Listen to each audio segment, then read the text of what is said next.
ربیع الاول میں میلاد مناتے ہیں اور شیخ عبد القادر جیلانی کی 11ویں کرتے ہیں. اسی طریقے سے اولیاء کرام بزرگوں کا درگاہ بناتے ہیں، مزار بناتے ہیں، چادر چڑھاتے ہیں، پھول چڑھاتے ہیں، وہاں جا کے نظر و نیاز پیش کرتے ہیں، وہاں جا کر کے لوگ وہاں جا کے دھاگے باندھتے ہیں، وہاں سے جا کر کے دھاگا لے کر کے آ کر دھاگے گلے میں، ہاتھ میں، پاؤں میں دھاگے باندھتے ہیں. اسی طریقے سے رجب کے کنڈے مناتے ہیں، شب برات مناتے ہیں. یہ ساری چیزیں اسلام نہیں ہے. وہ اسلام نہیں ہے جو اسلام قرآن میں آیا ہے، جو اسلام رسول صلی اللہ علیہ وسلم بتایا ہے. لوگوں نے ایجاد کر کے بنا کے اس کو اسلام کے ساتھ جوڑ دیا ہے. صلی اللہ علیہ وسلم کے پیارے دیوانوں، اللہ اکبر. یہ بدعت نہیں ہے جس کو لوگ بدعت کہتے ہیں، اس لیے کہ اس کو بدعت اس وقت کہا جا سکتا تھا جس معنی میں لوگ اس کو بدعت کہتے ہیں کہ حضور علیہ السلام نے کوئی کام کیا ہوتا اور اس کی مخالفت میں کوئی کام گڑا جاتا تو یہ بدعت ہوتا. حضور نے تو پہلے ہی دن اعلان کیا ایمان لانے کے بعد سب سے بڑا عمل یہ ہے کہ بھوکوں کو کھانا کھلاؤ. نیاز کس چیز کا نام ہے؟ بھوکوں کو کھلانے کا نام ہی تو نیاز ہے. اب آپ اس کو بدعت کہتے ہیں جبکہ بخاری مسلم میں اس کے حوالے موجود ہے، حضور کی زندگی میں اس کے حوالے موجود ہے، بلکہ اس پر نیکیوں کی بشارتیں موجود ہیں. آپ چادر چڑھانے کو بدعت کہتے ہیں جبکہ مسلم شریف میں موجود ہے حضور علیہ السلام کی مزار بنی تو سب سے پہلی چادر صحابہ کرام نے چڑھائی. لال رنگ کی گوٹ والی چادر قطیفۃ حمرا کہا ہے صحابہ نے کہ وہ لال رنگ کی حمرا کو میں نے جب لغت میں دیکھا تو پتا چلا کہ بردہ کو بھی چادر کہتے ہیں اور قطیفہ کو بھی چادر کہتے ہیں، لیکن دونوں میں فرق کیا ہے؟ جو بردہ ہوتی ہے وہ خالص چادر ہوتی ہے اور قطیفہ اس کو کہا گیا ہے لغت کے اندر جس میں ہینڈ ورک کیا ہوتا ہے. تو صحابہ کرام نے خالص چادر نہیں چڑھائی بلکہ جس پہ ورک کیا گیا تھا وہ چادر رسول اللہ کے مزار پہ چڑھائی.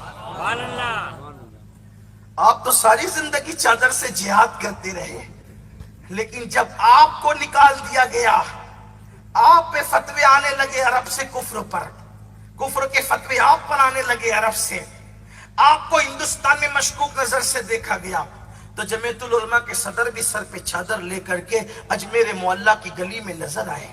میں نے سوچا مدنی صاحب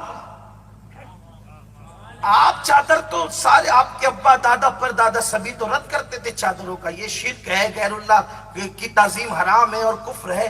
مدنی صاحب آپ کیسے؟ اور یہ بھی کون سے مدنی ہیں؟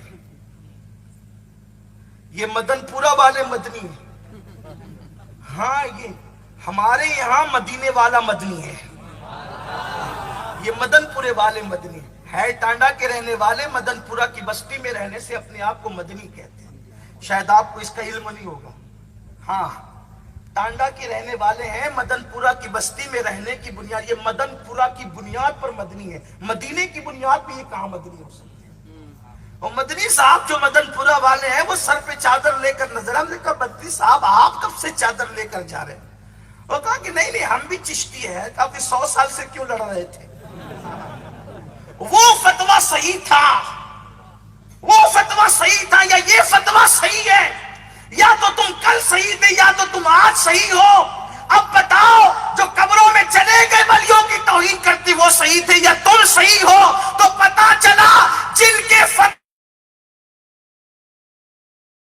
وہ صحیح ہے. یہ سنیوں کی بات ہے.